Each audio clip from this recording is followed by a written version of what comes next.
وحده لا شريك له ونشهد أن محمدا عبده ورسوله أما بعد فأعوذ بالله من الشيطان الرجيم بسم الله الرحمن الرحيم ذلك الكتاب لا ريب فيه هدى للمتقين آمنت بالله صدق الله العظيم وقال الله تعالى في كلام الآخر ليلة القدر خير من ألف شهر آمنت بالله صدق الله العظيم وصدق رسوله النبي الكريم الأمين نحن على ذلك لمن الشاهدين والشاكرين والحمد لله رب العالمين قال الله تبارك وتعالى في شان حبيبه إن الله وملائكته يصلون على النبي يا أيها الذين آمنوا صلوا عليه وسلموا تسليما اللهم صل على سيدنا ومولانا محمد معدن الجود والکرم وآلہ وبارک وسلم۔ حمد و ثنا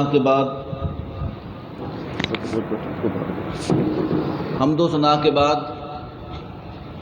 آج آپ خوش نصیب ہیں کہ آپ تکمیل قرآن کی محفل میں یہاں پر جمع ہیں۔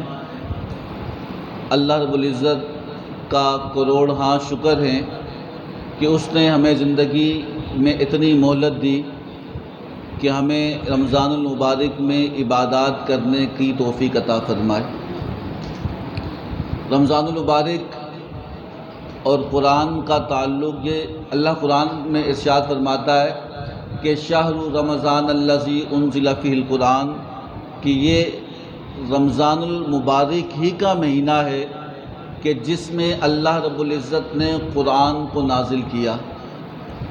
تو قرآن کا اور رمضان کا آپس میں بہت گہرا تعلق ہے، اور آج ابتدا کے اندر آپ نے دیکھا ہوگا کہ یکم رمضان المبارک میں آپ رمضان المبارک کی آمد پر لوگ تراویح پڑھنے جوگ در جوگ آتے ہیں، لیکن اس کے بعد پھر معاملہ پلٹ جاتا ہے اور پھر آخری ایام میں پھر وہ رجحان ہوتا ہے۔ بھئی اللہ رب العزت تو معاف کرنے والا ہے، جو جتنے دن کے لیے آیا اور جتنے لمحوں کے لیے آیا، اگر وہ قبولیت والے ہیں تو رب تعالیٰ کوتاہیاں بھی معاف کر لے گا۔ تو آج ہم یہ دیکھتے ہیں کہ کچھ رمضان ہی میں لوگ آتے ہیں، لیکن یہ رمضان کی برکت ہے کہ اللہ تعالیٰ اس کی برکت سے ان کی زندگی کے اندر اس کا انقلاب ہوتا ہے، پھر ان کی عادت بن جاتی ہے نماز اور قرآن کے ساتھ۔ تو رمضان المبارک میں وہ خوش نصیب لوگ ہیں کہ جن کو قرآن پاک سننے کی اللہ رب العزت نے سعادت نصیب فرمائی۔ پڑھنا تو بڑی شان والا ہے۔ اللہ کے نبی صلی اللہ علیہ وسلم کا فرمان ہے کہ روز قیامت اللہ رب العزت قرآن پڑھنے والے کو جس نے اسے یاد کیا، اسے حکم کیا دے گا؟ اسے حکم یہ دے گا کہ بھئی تو قرآن پڑھ اور پڑھتا جا، اور جہاں پر تمہارا قرآن مکمل ہوگا جنت میں وہ تمہاری منزل ہوگی۔ یعنی اس سے مراد یہ کہ قرآن پڑھنے والے کو اللہ رب العزت جنت میں ضرور بضرور کیا کرے گا؟ داخل کرے گا۔ اسی لیے ہمیں چاہیے کہ اپنی اولاد کو جب سارا کچھ دیتے ہیں، کھانا پینا یہ مقصد نہیں ہے۔ ہم یہ مقصد اگر ہوتا تو یہ سب سے بڑا مقصد ہاتھی پورا کر رہا ہوتا، کیونکہ اس کا معدہ بھی بہت بڑا، اس کی جسامت بھی بہت بڑی ہے۔ یہ مقصد نہیں، یہ تو وہ بھی جانور بھی پورا کر لیتے اپنے بچوں کا۔ اصل میں رب تعالیٰ قرآن پاک میں ارشاد فرماتا ہے کہ ہم نے وما خلقت الجن والانس الا لیعبدون، ہم نے انسان اور جنات کو پیدا کیا اپنی عبادت کے لیے۔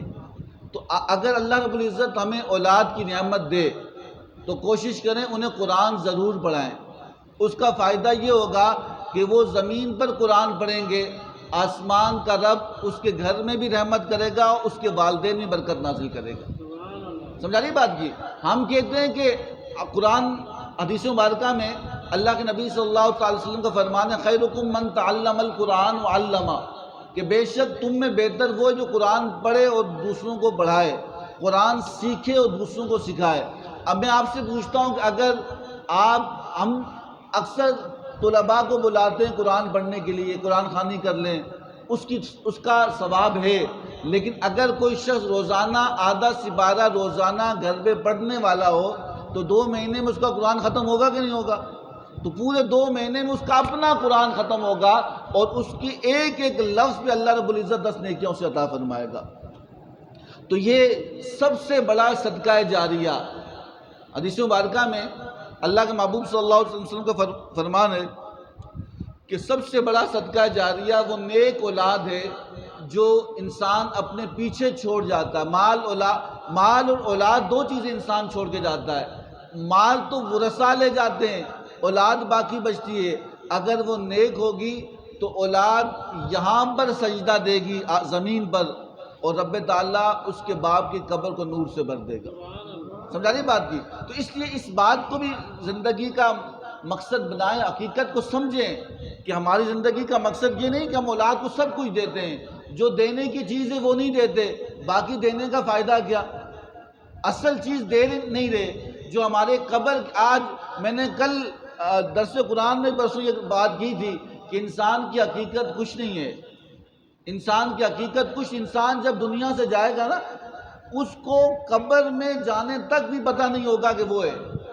انسان اکثر خواب دیکھ رہا ہوتا ہے، وہ خواب دیکھ رہا ہے، کبھی وہ ادھر ہوتا ہے، کبھی وہ ادھر ہوتا ہے، کبھی وہ ادھر ہوتا ہے، لیکن جب اس کے لوگ رو رہے ہوں گے، اس کے سامنے لوگ رو رہے ہوں گے، اس کے بچے رو رہے ہوں گے، اسے غسل دیا جا رہا ہوگا، وہ سوچ رہا ہوگا یہ کون سا خواب ہے، یہ کیا ہو رہا ہے، یہ کیوں رو رہے ہیں؟ وہ بولنا چاہے گا بول نہیں سکے گا، وہ کہنا چاہے گا کہہ نہیں سکے گا، وہ ہلنا چاہے گا ہل نہیں سکے گا۔ وہ سمجھے گا کہ میں غنودگی کے اندر خواب دیکھ رہا ہوں۔ خواب میں بھی تو ایسا ہوتا ہے، انسان لڑ رہا ہوتا ہے لیکن اس ساتھ سوئے ہوئے بندے کو پتہ بھی نہیں ہوتا کیا ہوتا ہے۔ انسان کئی پہاڑیوں کو عبور کرتا ہے لیکن وہ خواب ہی ہوتا ہے، تو قبر تک اسے پتہ نہیں چلے گا کہ وہ کیا ہو رہا ہے۔ اور جب قبر کے اندر اس کو قبر میں دفن کر دیا جائے گا، روایت میں آتا ہے، تو قبر میں دفن کرنے کے بعد جب لوگ واپس پلٹیں گے پھر بھی اس سے گمان نہیں ہوگا میں مرا ہوں۔ اور جب وہ فرشتے آئیں گے اور اللہ رب العزت اس کی روح کو اس کے جسم میں لوٹائے گا، تو اس وقت جب وہ اٹھ کر بیٹھے گا تو اس وقت کہے گا کہ افسوس یہ تو میں ہی تھا۔ وہ اپنے کپڑوں کو ہاتھ لگائے گا، وہ کہے گا یہ تو میں ہی تھا جس کے لیے اتنا کچھ ہوا، لوگ روتے رہے، اتنا اہتمام ہوا۔ اور قرآن کہتا ہے اس مقام کے اوپر کہ اس مقام پر انسان سچے دل سے توبہ کرے گا، کہے کہ یا اللہ مجھے معاف کر دے، مجھ سے غلطی ہو۔ جب وہ قبر میں دیکھے گا آگے پیچھے دائیں بائیں کوئی راستہ نہیں ہوگا، تو اس وقت کہے گا کہ یا اللہ مجھے معاف کر۔ وہ سچے دل سے چیخے گا، چلائے گا، معافی کا طلبگار ہوگا۔ بتائیں اس وقت معافی کا فائدہ بولیں؟ تو آج جو مہلت اللہ رب العزت نے ہمیں دی ہے وہی اصل زندگی ہے۔ مرنے کے بعد جو کچھ ہم نے یہاں کیا ہوگا اسے وصول کریں گے۔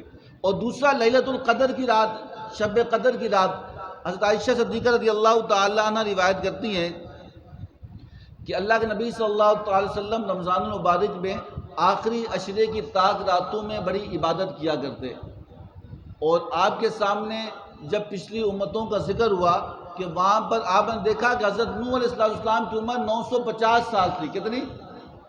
یعنی 10 صدیوں انسانوں کی عمر ہوتی تھی، اور کہا کہ وہاں پچھلی قوموں کے کسی شخص کا ذکر ہوا کہ اس نے 80 سال جہاد کیا، 80 سال تبلیغ کی، 80 سال فلاں کام کیا، یہاں تک کہ اس نے اس طرح 80 سال کی نیکیاں کی تھی۔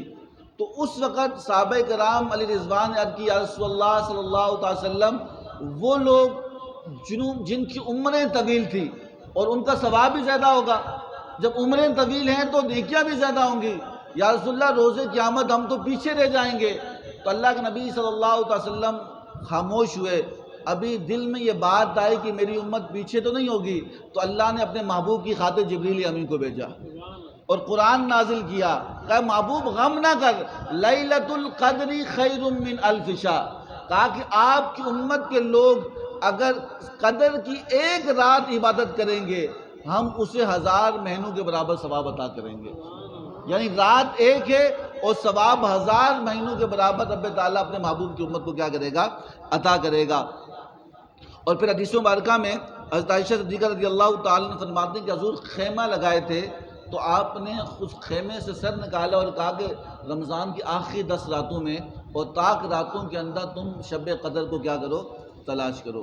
اور ایک صحابی رسول ہیں حضرت ربیعہ بن قعب رضی اللہ تعالی عنہ، آپ قسم کھا کے کہتے ہیں، آپ فرماتے ہیں خدا کی قسم 27 رجب کی رات حقیقت میں وہ رات ہے کہ جس میں لیلۃ القدر ملنے کا امید ہے، اور یہی رات ہے کہ جس رات کو لیلۃ القدر کسی کو اگر حاصل ہوگی تو اسے اس رات ہی میں حاصل ہوگی۔ لیکن حضور نے فرمایا کہ اسے چھپا دیا گیا آخر کی 5 راتوں کے اندر، 21، 23، 25، 27 اور 29 راتوں کے اندر عبادات کر کے لیلۃ القدر کو کیا کریں؟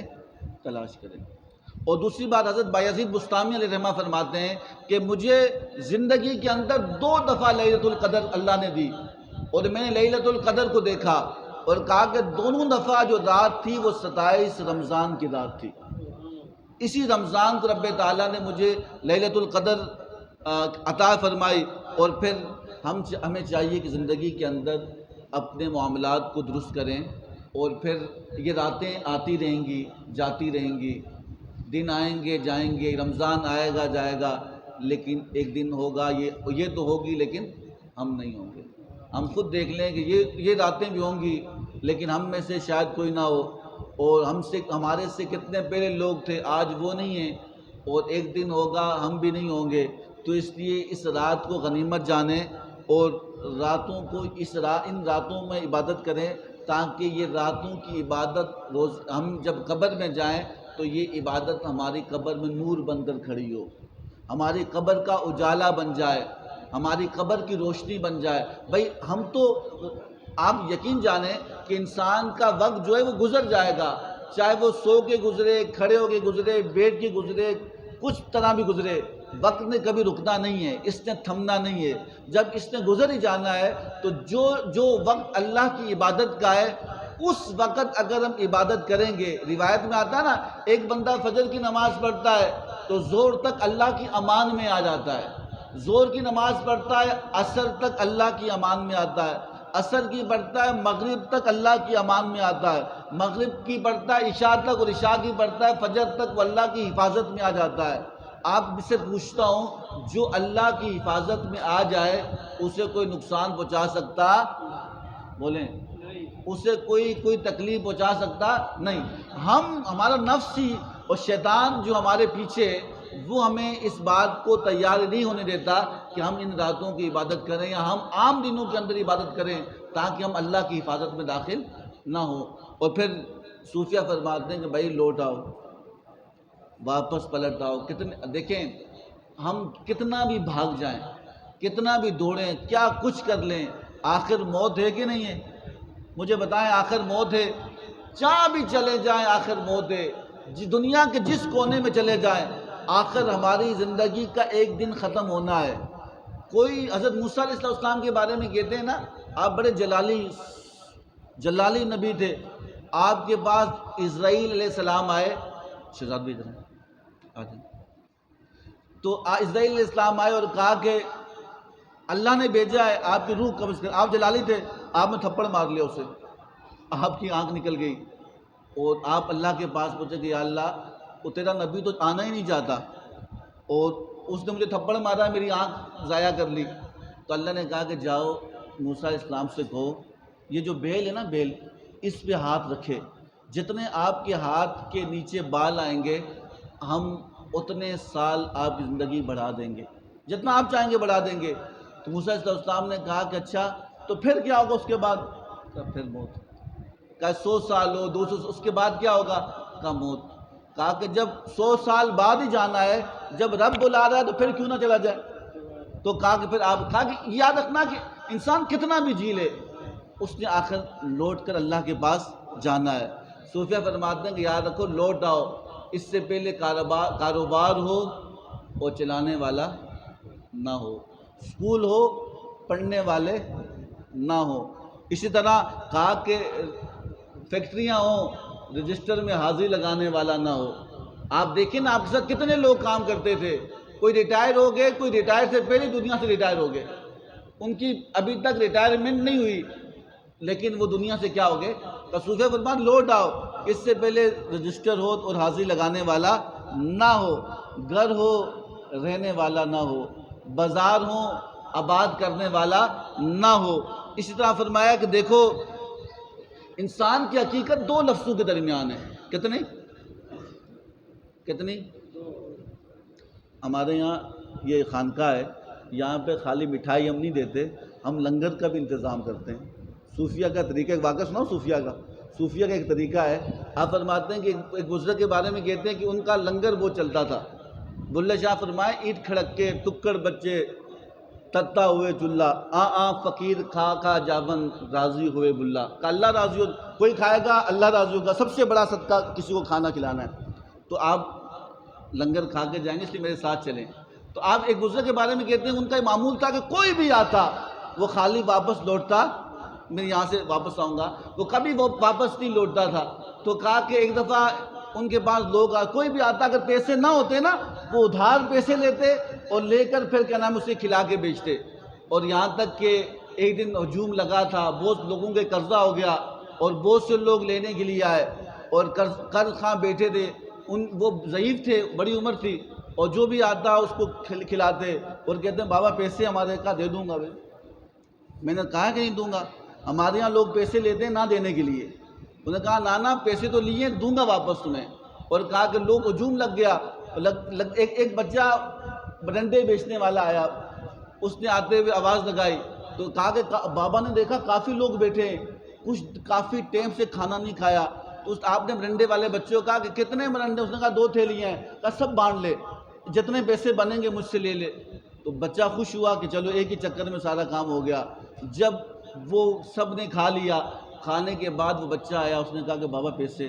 کہا بیٹا پیسے ہوتے تو ان کو بھی دیتا، یہ سارے لوگ پیسے لینے کے لیے آئے ہیں، میں نے سب کو دیے، بیٹھ جا، جب تجھے اسے دوں گا تو تجھے بھی دے دوں گا، پریشان نہیں ہونا۔ بچہ تو بچہ ہوتا ہے۔ اس نے کہا میں تو، میرا باپ بھی نہیں ہے، میں تو غریب آدمی ہوں، میں تو یتیم ہوں، میرا باپ بھی نہیں ہے اور میں تو اسی پہ گزارا کرتا ہوں، میں گھر کس منہ پہ جاؤں گا؟ یہ بندے ہیں وہ تو کل پھر آ جائیں گے، میرا تو روز کا روزگار اسی پر چلتا ہے، کسے بیچوں گا، پھر پیسے ملیں گے پھر لے آؤں گا۔ تو کہا کہ میں کیا کروں؟ وہ بچہ زاروں قطار رونے لگا۔ اس نے کہا کہ اس نے فرمایا کہ جب مظلوم کے آنسو نکلتے ہیں نا اللہ تعالیٰ کا عرش بھی ہل جاتا ہے۔ تو آپ فرمایا کہ اتنی دیر میں اس جگہ پہ ایک بندہ آیا، ان کا مرید تھا، اس نے بہت سارے پیسے دیے، کئی نذرانہ ہے آپ کا۔ تو آپ نے وہ سارے پیسے ان لوگوں کو دے دیے، اور دینے کے بعد صبح سے شام ہو گئی تھی، سب کو دے دیے، اس بچے کے پیسے بھی دیے۔ تو کچھ دیر کے بعد کسی شخص نے کہا کہ حضرت یہ پہلے کیوں نہیں آیا؟ یہ بندہ جو پیسے لے کے صبح سے ہم بیٹھے ہیں، یہ پہلے کیوں نہیں آیا؟ کہا کہ تم اتنے لوگ بیٹھے تھے تو تم میں کوئی رونے والا نہیں تھا، رونے والا آیا تو سب کا کام کر گیا۔ تو صوفیہ فرماتے ہیں کہ یاد رکھنا، اجتماعی طور پر جب دعا کی جاتی ہے، جب لوگ بیٹھتے ہیں، وہاں ایک رونے والا ہوتا ہے، باقی سب کا کام ہو جاتا ہے۔ سمجھا رہی بات کی؟ تو کئی کاروبار کا اصول ہے، کہا کہ جب آپ مال دیتے ہیں، کہا کہ سارا لے لو، اس میں گھاٹا یا زیادہ کی نہیں ہے، اس میں کمی زیادتی نہیں، آپ ایک ہی لاٹ لے لو ساری، اس میں نہیں دیکھا جائے گا۔ تو کہا اس میں بھی ایسا ہی ہوتا ہے اللہ کے ہاں۔ کہا کہ جب ایک بندہ روتا ہے اور اللہ کی بارگاہ میں جب در سے سوال کرتا ہے تو اس کی برکت سے باقی جو نہیں روئے اللہ رب العزت اس کے صدقے انہیں بھی بخش دیتا ہے۔ سمجھا رہی بات کی؟ تو یہ راتیں بڑی عظیم راتیں ہیں، اور ان راتوں میں ہمیں چاہیے کہ زندگی ہم اپنی اس طرح گزاریں۔ اور صوفیہ فرماتے ہیں کہ انسان کی زندگی کی حقیقت کیا ہے؟ کہا کہ وہ آتا بھی ہے تو روتا ہے اور جاتا بھی ہے۔ کہ انسان کا آغاز سسکی سے شروع ہوتا ہے اور انجام ہچکی پہ ختم ہوتا ہے۔ 2 لفظوں کے درمیان انسان ہے، ان 2 لفظوں کے بیچ کے اندر انسان گھوم رہا ہوتا ہے، کوئی کاروبار کر رہا ہے، کوئی محل خرید رہا ہے، کوئی مکان خرید رہا ہے، لیکن اسے نہیں پتا کہ سسکی تو لے لی، اب ہچکی کا وقت جو ہے یہ تھوڑا سا ہے۔ تو ان 2 لفظوں کے درمیان انسان گھوم رہا ہوتا ہے، اور یہاں تک انسان کا وقت آ جاتا ہے اور اس سے پتہ بھی نہیں چلتا۔ تو اللہ کے نبی صلی اللہ علیہ وسلم نے فرمایا کہ ہمیں اپنی اللہ رب العزت سے اچھی امید رکھیں اور اللہ رب العزت کی بارگاہ میں دستے سوال کریں۔ اللہ بڑا مہربان ہے اور بڑا معاف کرنے والا ہے، اللہ بڑی عزت والا ہے۔ حضور صلی اللہ علیہ وسلم تشریف فرما تھے، ایک عورت آئی، عرض کرنے لگی یا رسول اللہ صلی اللہ علیہ وسلم میں آپ پر ایمان لے آؤں گی لیکن میری شرط ہے۔ کیا ہے؟ بولیں کیا ہے؟ شرط ہے۔ کا شرط کیا ہے؟ کہا میری ایک بچی تھی، وہ کئی سال پہلے وہ ڈوب کر مر گئی، میں چاہتی ہوں کہ اگر وہ زندہ ہو جائے تو میں ایمان لے آؤں گی۔ حضور نے فرمایا کہ ٹھیک، وہ معجزہ تھا حضور کا۔ حضور نے فرمایا کہ پھر کہاں ہے تمہاری بچی؟ کہا وہ چشمہ ہے نا اس یہاں کنارے، وہاں پر وہ بچی ڈوبی تھی۔ تو کئی سالوں کے بعد حضور صلی اللہ علیہ وسلم اس کے پاس پہنچے اور کہا کہ اس چشمے کے پاس وہ ڈوبی تھی۔ تو آپ نے اس بچی کو آواز دی۔ کہا یہ حضور کا معجزہ تھا کہ جب آپ نے آواز دی وہ بچی چشمے سے نکلی زندہ اور اپنی ماں کے پاس گئی۔ ماں تو بہت خوش ہوئی، اتنے سال پہلے اس کا انتقال ہوا، وہ ڈوب گئی، اس کی لاش بھی نہیں ملی۔ حضور نے دعا کی تو وہ زندہ ہو کے واپس آئی اور کہا کہ جب اس کی ماں نے کہا بیٹا گھر چل، تو زندہ ہو گئی۔ اس نے کہا کہ اماں تو بہت تھوڑا پیار کرتی ہے، میرا رب جو ہے 70 ماؤں سے زیادہ پیار کرنے والا ہے، میں واپس نہیں جاؤں گی، میں تو اپنے رب کے پاس واپس لوٹوں گی، میں تو اپنے رب کی طرف جاؤں گی۔ اور کہا کہ میں واپس نہیں لوٹوں گی۔ حضور نے فرمایا کہ اس سے پوچھ لو۔ اس بچی نے کہا نانا میں واپس، بھلے میں دنیا سے چلی گئی اور میری ماں تو میری ماں ہے، تو مجھے ملی، اور لیکن اس کے باوجود بھی میں نے اپنے رب کو بڑا رحیم پایا، بڑا معاف کرنے والا پایا، بڑا محبت کرنے والا پایا، بڑا بخشنے والا پایا، بڑا عطا کرنے والا پایا، بڑا درگزر کرنے والا پایا۔ میں واپس نہیں جاؤں گی بلکہ اپنے رب کے پاس واپس لوٹ جاؤں گی۔ تو یہ بڑے دن ہیں اور بڑی راتیں ہیں رمضان المبارک کے اندر، ہمیں ان کی قدر کرنی چاہیے اور اللہ سے دعا کریں کہ اللہ رب العزت ان بڑی راتوں کے صدقے ہمارے حال پر رحم فرمائے، اور اس قرآن کے مکمل ہونے پر ہم یہاں پر جمع ہے، اللہ رب العزت اس قرآن کی برکت سے ہماری بخشش کرے اور ہمارے گھروں میں چراغاں کرے ایمان کا، ہمارے گھروں میں ایمان کا چراغاں کرے اور اپنی رحمتوں کو نازل کرے۔ اگر ہم اللہ رب العزت کے ساتھ اچھی امید لگا کے رکھیں گے تو رب تعالیٰ ہمارے لیے کیا کرے گا؟ آسانیاں کرے گا۔ تو اس بات کو بھی ذہن میں ڈال لیں کہ اللہ رب العزت کوئی جھوٹ بھی بولے نا، جھوٹ اللہ کے لیے، یعنی وہ روپ بھی ڈال لے۔ موروم نے ایک بہت پیارا واقعہ نقل کیا۔ موروم فرماتے ہیں کہ ایک بادشاہ تھا، بادشاہ، اس کا ایک غلام تھا جو بے روپیہ تھا، وہ روپ دار تھا، بادشاہ اسے ہمیشہ پہچان لیتا۔ اس نے بادشاہ سے شرط لگائی کہ بادشاہ سلامت اب آپ مجھے نہیں پہچانو گے۔ وہ کبھی کیا بن جاتا، کبھی کچھ بن جاتا، لیکن جب بادشاہ اس کے سامنے آتا تو کہتا کہ بندے تو وہ نہیں ہے، تو وہی بے روپیہ ہے۔ تو اس نے ایک دن جب وہ ہر روپ دھار چکا اور بادشاہ اسے پہچان لیتا، اس نے کہا کہ بادشاہ سلامت اب جو میں روپ دھاروں گا نا آپ مجھے پہچان نہیں سکو گے۔ تو بادشاہ بھی بادشاہ تھا، اس نے کہا کہ اگر میں نے تجھے پہچانا نہیں تو جو مانگے گا میں دوں گا، تو جس چیز پہ ہاتھ رکھے گا میں تمہیں دوں گا، جو تو خواہش کرے گا میں تیری خواہش کو پورا کروں گا۔ تو اس وقت بادشاہ نے کہا ٹھیک ہے، وہ چلا گیا، کئی دن غائب رہا اور کچھ عرصے بعد اس نے روپ دھارا، اپنا گیٹ اپ چینج کیا اور کسی کنارے پر، دریا کنارے پر، سڑک کنارے پر وہ بیٹھا اور اللہ اللہ کرنے لگا۔ آہستہ آہستہ لوگوں کے اندر یہ بات پھیلنے لگی، کوئی اللہ کا نیک بندہ وہ بات ہی نہیں کرتا، وہ اللہ اللہ کرتا ہے، اللہ کا نام لیتا تھا، وہ بے روپیہ۔ اب اس نے روپ یہ ڈالا، اس نے کہا کہ وہ اللہ اللہ کرتا ہے، اور یہاں تک کہ جب اس طرح کا معاملہ ہوا تو بادشاہ کے دربار میں بھی یہ بات پہنچی۔ جب آپ کے دربار میں یہ بات پہنچی تو آپ کو جب بتایا گیا کہ ایک اللہ والا ہے جو کسی سے بات نہیں کرتا بلکہ وہ ہمیشہ اللہ اللہ ہی کرتا رہتا ہے، تو اس وقت بادشاہ نے کہا میں بھی ملنا چاہتا ہوں۔ تو بادشاہ اس سے ملنے کے لیے گیا، وہ روپ دھار چکا تھا، بادشاہ نے اسے اس روپ میں نہ پہچانا اور بادشاہ اس کے سامنے بیٹھا، اس کے سامنے سونا چاندی رکھے، اس نے کہا مجھے اس کی ضرورت نہیں۔ اس کے سامنے خواہشات پوچھی، کہا کہ اے اللہ والے تجھے کیا چاہیے؟ کہا مجھے اس کی ضرورت نہیں۔ جب کچھ وقت گزر گیا نا تو اس وقت اس نے کہا بادشاہ سلامت آپ نے مجھے پہچانا نہیں؟